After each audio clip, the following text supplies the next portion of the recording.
Hi hello, എല്ലാവർക്കും ചിഞ്ചൂസ് കുക്കീസിലേക്ക് സ്വാഗതം. ഞാൻ ഇന്നിവിടെ നിങ്ങൾക്ക് എല്ലാവർക്കും കാണിച്ചു തരാൻ പോകുന്നത് നാട്ടുമാങ്ങയുടെ വിശേഷങ്ങളാണ്. ആർക്കാ മാമ്പഴം ഇഷ്ടമില്ലാത്തത്? മാമ്പഴത്തിൻ്റെ സീസൺ തുടങ്ങിക്കഴിഞ്ഞാൽ ഞങ്ങളുടെ വീട്ടിൽ മാമ്പഴക്കറി, മാമ്പഴ പുളിശ്ശേരി അങ്ങനെ എന്തെങ്കിലും ഉണ്ടാവും. ആരായി മാമ്പഴം പറക്കുന്നതെന്ന് ചോദിച്ചു കഴിഞ്ഞാൽ അതിൻ്റെ മുൻപന്തിയിൽ എൻ്റെ അച്ഛനും അമ്മയാണ്. അപ്പോൾ ഇന്ന് അവർ പറക്കിയ മാമ്പഴം വെച്ചിട്ട് നമ്മളൊരു മാമ്പഴക്കറിയാണ് ഉണ്ടാക്കാൻ പോകുന്നത്.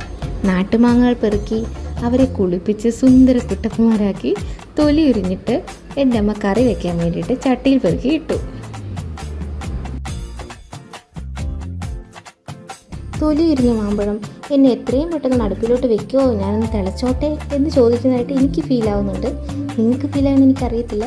എന്തായാലും അമ്മ അതിനെല്ലാം റെഡിയാക്കി ഒരു ഗ്ലാസ് വെള്ളം ഒഴിച്ച് കുറച്ച് ഉപ്പും ചേർത്ത് ഒന്ന് അടുപ്പത്തോട്ട് കയറ്റി വെച്ചു. മാമ്പഴത്തിന് കൂട്ട് ശർക്കര കൂടെ വേണം.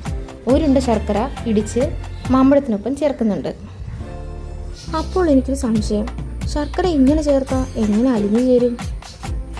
അതിനുള്ള മറുപടിയായിട്ട് എൻ്റെ അമ്മ പറഞ്ഞത് എന്താണെന്നോ, ഒരു 5 മിനിറ്റ് ഒന്ന് അടച്ചു വെച്ച് നോക്കിക്കേ. ആ നേരം കൊണ്ട് കുറച്ച് തേങ്ങ ചെരുകി വെച്ചു. കൂട്ടിന് കുറച്ച് ഉള്ളിയും പൊളിച്ച് വെച്ചു. ഉള്ളി കഴുകി വൃത്തിയാക്കി ചതച്ചെടുത്തു.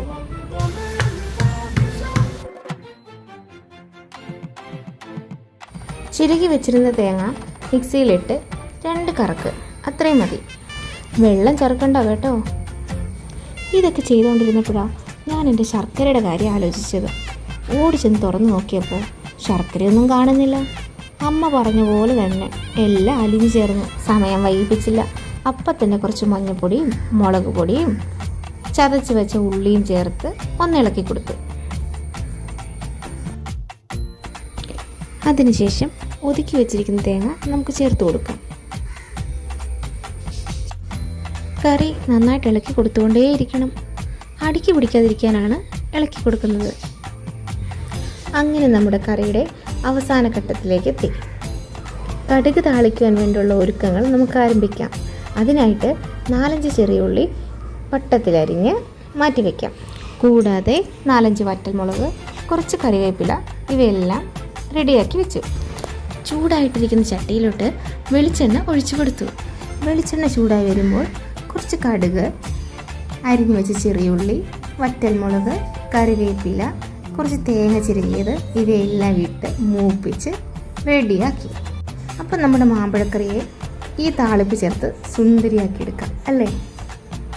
കറിക്കൂട്ടുകൾ കറക്റ്റായിട്ട് കൂടിച്ചേരുമ്പോഴാണ് കറി കറിയാവുന്നത് അല്ലേ? പഴമയുടെ മാധുര്യം നിറയ്ക്കുന്ന ഈ മാമ്പഴക്കറി എല്ലാവരും ഒന്ന് ട്രൈ ചെയ്ത് നോക്കണം കേട്ടോ. അപ്പോൾ എല്ലാവർക്കും മാമ്പഴക്കറി ഇഷ്ടമായെന്ന് വിശ്വസിക്കുന്നു. ഇഷ്ടമായെങ്കിൽ ലൈക്ക് ചെയ്യണേ.